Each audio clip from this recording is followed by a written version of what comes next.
What's going on, everyone? Welcome back to the channel. Stop clapping.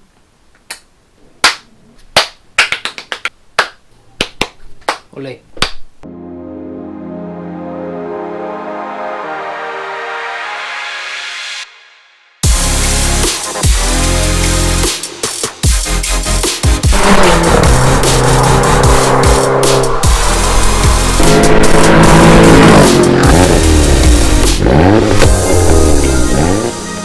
What's going on, everyone? Welcome back to the channel. Today we're going to be jumping into probably the most asked question I get as a Mark IV Clio owner is, why are you gay? what are the best mods and how to go about doing it? So here's a list of my top 5 mods that I think have changed the car the most, or I've enjoyed doing, or enjoying the most. So let's jump into it. There's a lot of stuff on the internet and stuff about these cars, but like it's you dive into that abyss of what, oh, this is best, that's best, use this, use that. So starting off with my top 5, I'm going to start with a Remap. Now it's not for everyone. Not everyone wants to make their car faster and make their car, you know, what they say about avoiding warranty and stuff like that. But with a map, they're a fairly safe mod to do, and you get a good gain for it for a decent amount of money.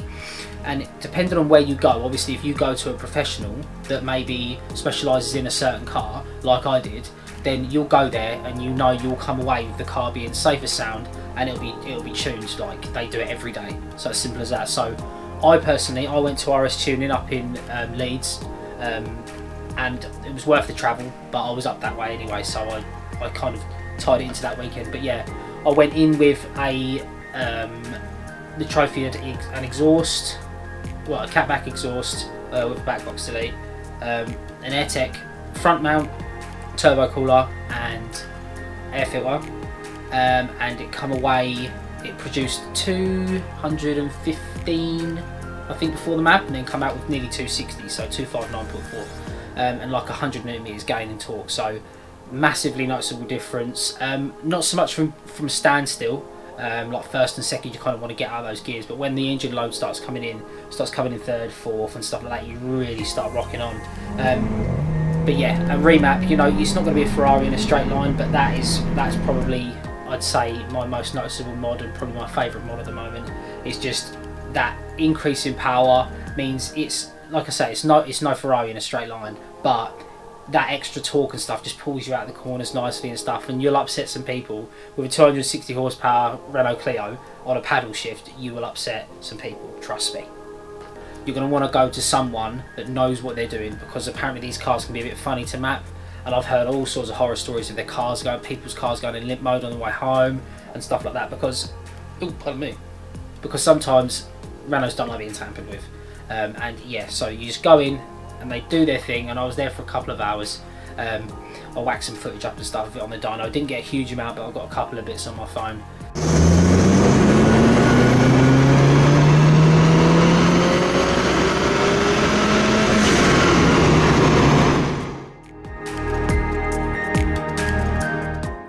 Next on the list, in no particular order, is exhaust.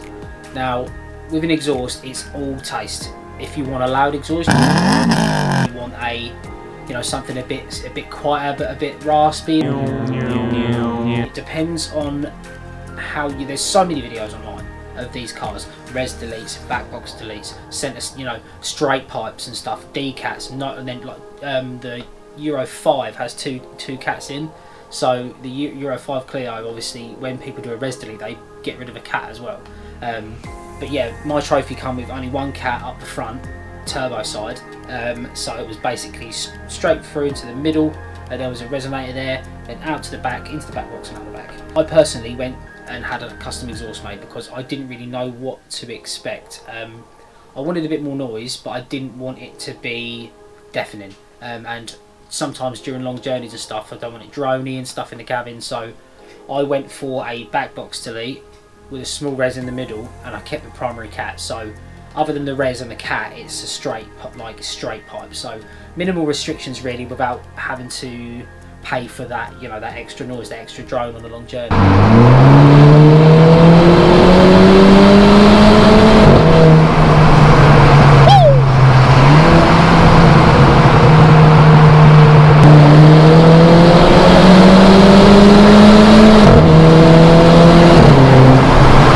bit worried at first, because when we started it in the garage, I was like, oh, what have I done? Because I was expecting it, I didn't expect it to be that loud, because the guy was like, he was saying to me when he was doing it, he's like, it's not going to make that much of a difference, it's not actually going to be that loud. And I was thinking, have I made a mistake? Should I have just like decatted it a lot while I was there? But turns out that I made the right choice, I feel, because it, I've heard a straight piped Clio and I'm not mad on it.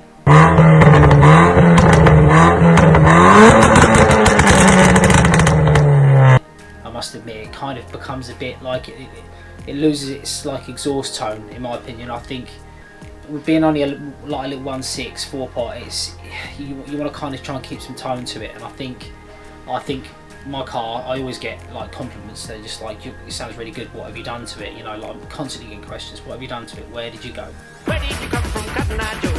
Is it a custom? Is it a this? You know, so, but on the other hand, if you don't want to go custom, there are companies that do like, you know, pre-made exhaust, basically, like cat backet systems and stuff.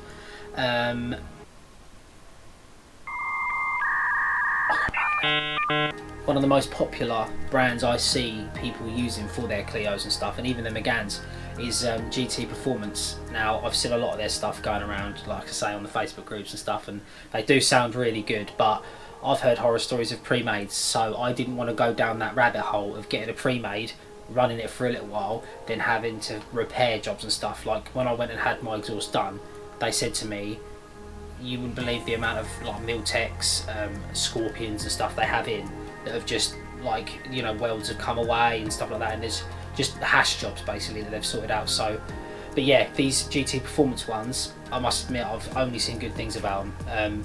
Like they'll get exactly what you want from it as well. So like they do a back boxless version. They do obviously one with a back box. They do one without a resin in the middle and stuff. Sometimes people even don't want to go too far and just cut the res out in the middle.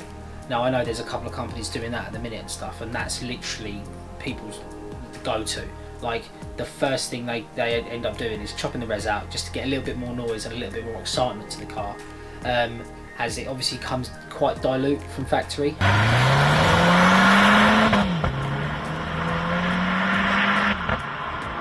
It's got some pops and little parts and stuff in place, but overall, when you just cutting the res out in the middle, gives you that little bit more noise. But that's where I had a little one put in, and I got a back box delete instead. So I got the noise, but I didn't pay for, you know, the drone on a longer journey. So yeah. So number 2 is exhaust.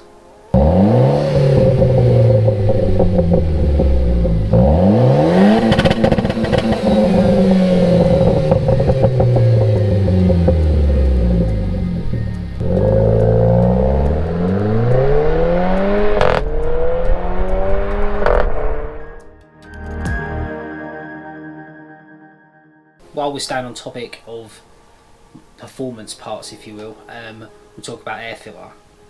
Now, I jumped the gun a little bit with this kind of stuff. I had my aim to get my car mapped, so I wanted the bits done to support it before I went there. So intercooler, turbo cooler, exhaust and air filter. And you don't need all of those for a remap, don't get me wrong. You could literally take a standard car, map it, and then send it. But I wanted those supporting mods just for, like, you know, longevity and stuff, and keep things fairly reliable. But yeah, I went for the AirTech air filter, which is it's a decent bit of gear, to be fair. Comes with the piping that you'll need to relocate slightly to the side. All the standard piece will come away. Has a kind of open top box that the air filter sits in, and then it goes actually to the front, where it matches up to the standard cold feed from the actual standard airbox.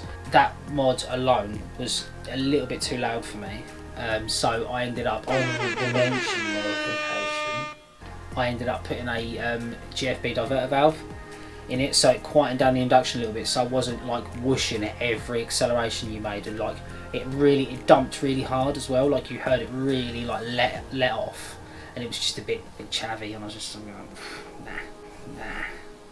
So yeah, my number 3 mod, air filter.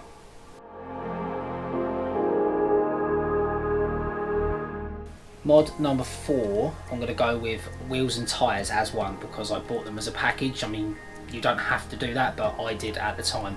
People really do sleep on tyres. They buy, say, a fairly decent car and it comes with decent tyres factory, and then when it comes to replacing the tyres, they don't bother replacing them with something semi-decent. And especially with a car that is party pieces handling. So why would you jeopardise that by putting on worse tyres than you had when you bought the car? It just doesn't make sense to me. So I went to Artec up in St Albans, and I bought a wheel and tyre package for mine. I had the standard 18s, the trophy 18-inch wheels on a 205/40, and they literally look like rubber bands on a rim. I can't even explain to you, like the tyre wall was so thin. And because I was going on to coilovers, we'll get into that in a bit, because I was going on to coilovers, I wanted a bit more tyre wall just to soak up some of that, like the rigidity. Now I know that the 200s do come with 17s as well as, you know, the bigger 18s and stuff, but so I didn't really think anything of it. So I was just like, I felt like dropping down to the 17 was the move to do. So I could drop to the 17, have a slightly wider wall, and I ran a slightly wider tyre as well. So my standard wheel was an 18 by, it was a 7.5J, and it was like an offset of ET55, so it was quite a dull sort of stance. And the Sparco set of Garas that I'm running now are 17 by 7.5, but they're an ET45, so they come out a little bit more, and I'm running a 215 tyre instead. So I'm running a 215 width and a 45 wall. Now I didn't really have the car for long on the 18s because I just really wasn't into the look of them. That was something that I got done quite quick, but I was already on coilovers when I did the wheels, so I could kind of see how they were going to sit. So I ended up, like I say, tyres and wheel package I got sorted at the same time. The car comes with Cup 2s standard, and they are ridiculously expensive, but they are a ridiculously good tyre. So I went for kind of like a fast road, all weathers kind of tyre, and I just went with a normal PS4, a Michelin PS4. And in all honesty, I'm really impressed with how it performs in the dry and in the wet. In the wet, if anything, it's better. I don't know how, but like, whereas the Cup 2s, I've heard stories that they're not too fab in the wet. And if you've got a weekend car, that's probably fine, but it's my daily. So I just wanted to cancel all of that out. So I thought, slap back down bang down the middle, performance, and, you know, cost and stuff like that. So yeah, so the PS4 is wrapped around the Sparco wheels is my mod number 4.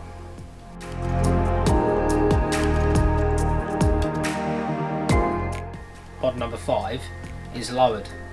Now, in this topic, for me, it was I really struggled to find an answer to, do springs lower it enough? Is it worth doing on a trophy? Because the trophies come, I think it's 20mm more on the back and 10 on the front, something like that, to the 200.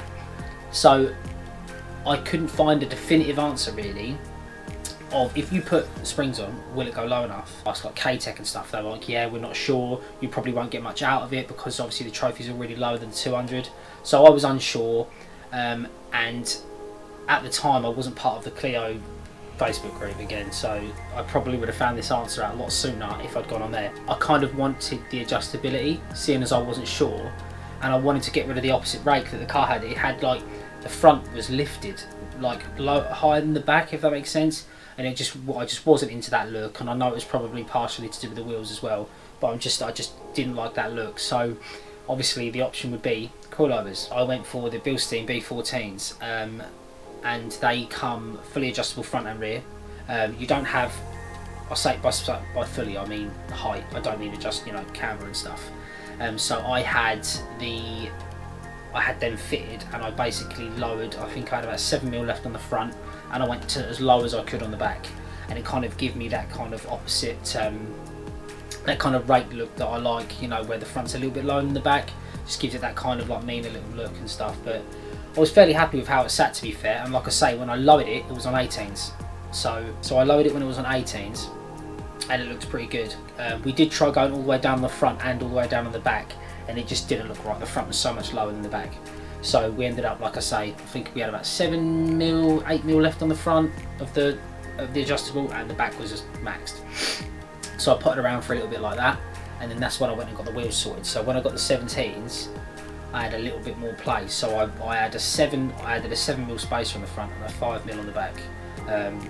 But that was just personal preference. You know, it didn't need it as such, but I just wanted a little bit more aggressive offset.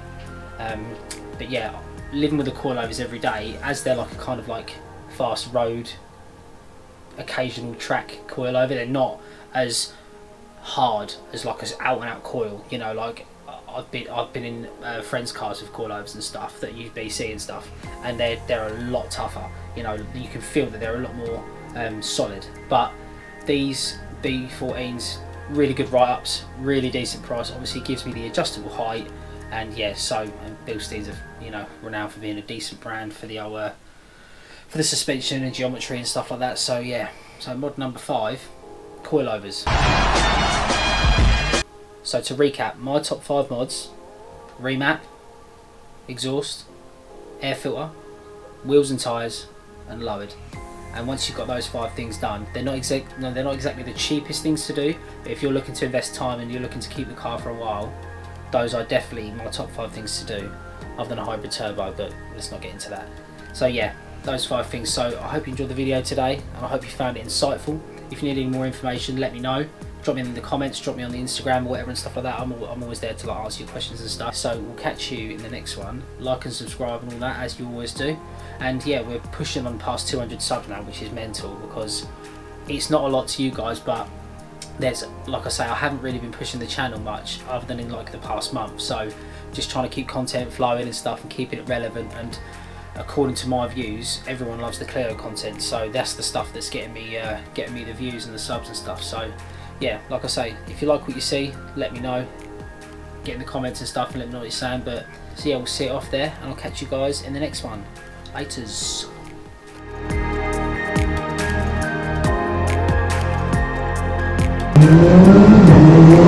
NANI?!